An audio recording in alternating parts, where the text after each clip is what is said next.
This is a domicile, a residence, and thus protected by the Fourth Amendment from unlawful search and seizure. Look, buddy. In California v. Carney, the Supreme Court stated that an RV being used as a domicile is still subject to the automobile exception, and as such, I do not need a warrant.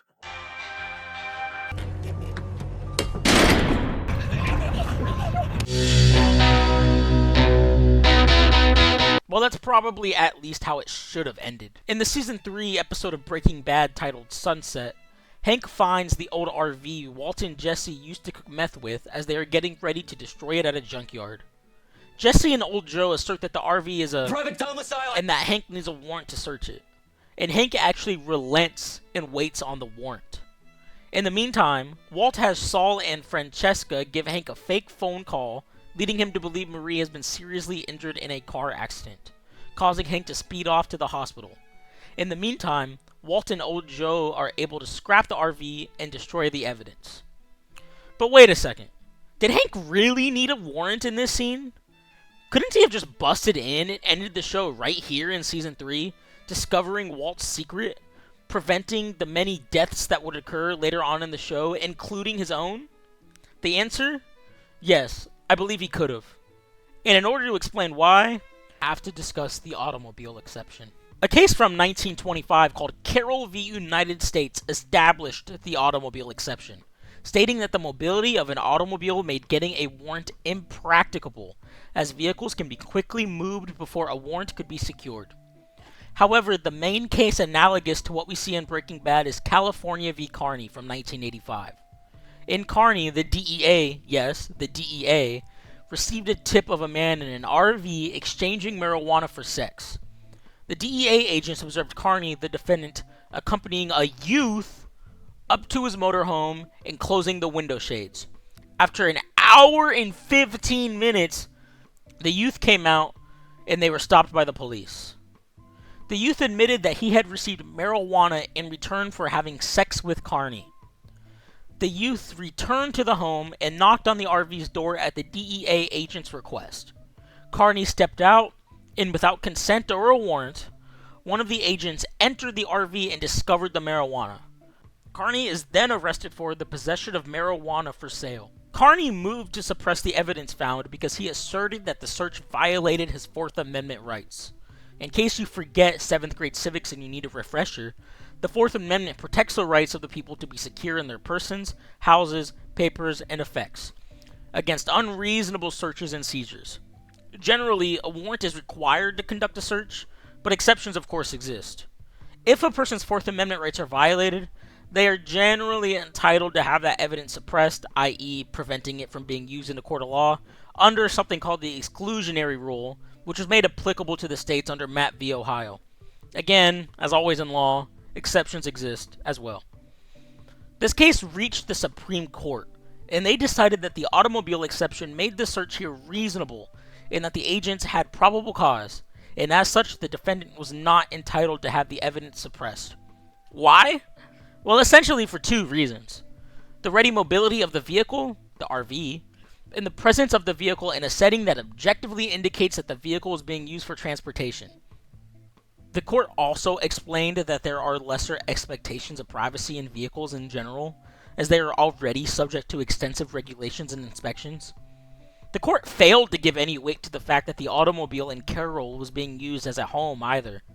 The court specifically stated that even though the RV possessed many of the attributes of a home, it is clear that as a vehicle it still falls within the scope of the automobile exception. The court also stated that to fail to apply the exception to vehicles such as a motorhome would ignore the fact that a motorhome lends itself easily to use as an instrument of illicit drug traffic or other illegal activity. So that's kind of awkward. As a result, Jesse's private domicile line would have little bearing. Even if the RV was being used as a home, like Jesse asserts, it's still subject to lesser degrees of protection under the Constitution. Hank even points this out at one point. You got a warrant? Well, I don't need one if I've got probable cause, counselor. So to recap, for the automobile exception to even apply in the first place, the vehicle has to be readily movable, and there has to be an indication that the vehicle is used for transportation. This is what keeps trailers and trailer parks from being subject to a lesser degree of Fourth Amendment protection. Any officer conducting a warrantless search also has to have probable cause to conduct the search in the first place. The court in Kearney explains that only the prior approval of the magistrate is waived under the automobile exception. The search otherwise must be such as the magistrate could authorize. It's clear that the RV in Breaking Bad is used for transportation. It's not propped up on cinder blocks or put in a trailer park or anything. So therefore, the only factors that need to be analyzed are 1. If the Breaking Bad RV was readily movable, and 2. If Hank had probable cause. If those two are true, then Hank can conduct a warrantless search of the RV and end Breaking Bad 3 seasons in. So first, was the RV readily movable? Okay, obviously the RV was readily movable. It's driven to the junkyard in the first place. But Hank has to know that. Hank, more specifically, has to have a reasonable belief that the vehicle is able to be readily moved. In Illinois v. Rodriguez, the Supreme Court stated that in order to satisfy the reasonable requirement of the Fourth Amendment, which is demanded when an agent of the government conducts a search or seizure under one of the exceptions to the warrant requirement, the agent must have a reasonable, not necessarily correct, belief. The Ninth Circuit Court of Appeals, while not binding in New Mexico, as New Mexico is in the federal 10th Circuit Court of Appeals, is still persuasive. And the Ninth Circuit Court of Appeals, in the case United States v. Hatley, specifically applied an objective test of reasonableness in seeing if the automobile exception applied, i.e., would the facts available to the government agent at that moment warrant a person of reasonable caution to believe that an automobile was operable.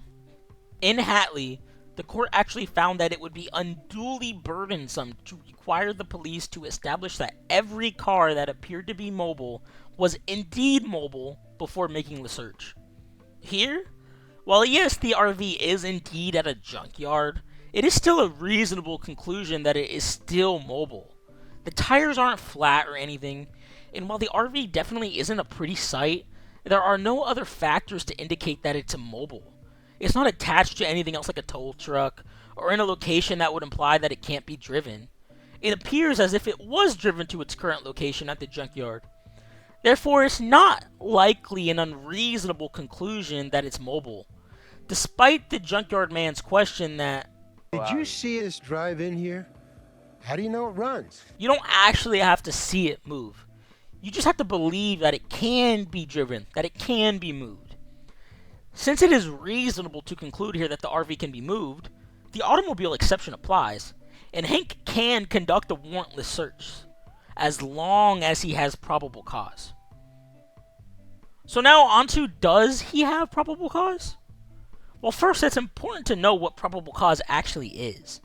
The Supreme Court in Illinois v. Gates stated that the determination of whether or not probable cause exists should be based on the totality of the circumstances surrounding the situation, and that whether or not probable cause exists is a common sense decision as to whether there is a fair probability that contraband or evidence of a crime will be found in a particular place. So does that fair probability exist here? I'd probably say yes. Hank got the cashier at the gas station to admit to being given the blue meth by a man in an RV, and Hank corroborated this as he saw the RV on the gas station's ATM security camera. Hank then went to the person who owned the RV, Combo's mom, and she said it was stolen by her son, Combo. Hank is then given consent by Combo's mom to search Combo's room, where Hank finds the picture of Combo and Jesse. Hank then stakes Jesse out, which leads him to the exact RV seen in the security camera.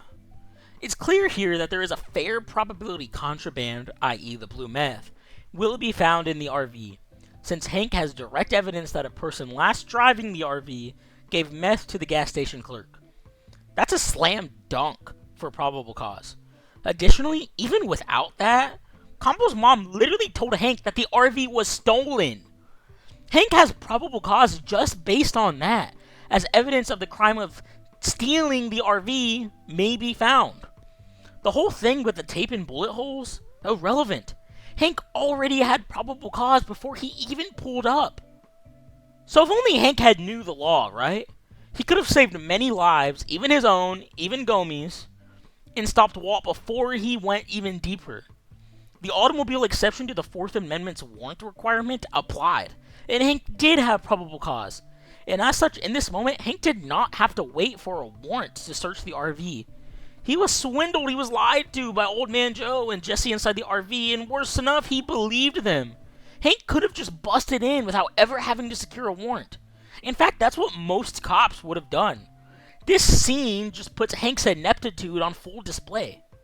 Now, do you disagree? Because one of the fun aspects of law is that all sides are arguable. Let me know what you think I got wrong in the comments, or feel free to argue another side of the issue. Also, let me know if there are any other things you would like me to analyze, and thank you for watching.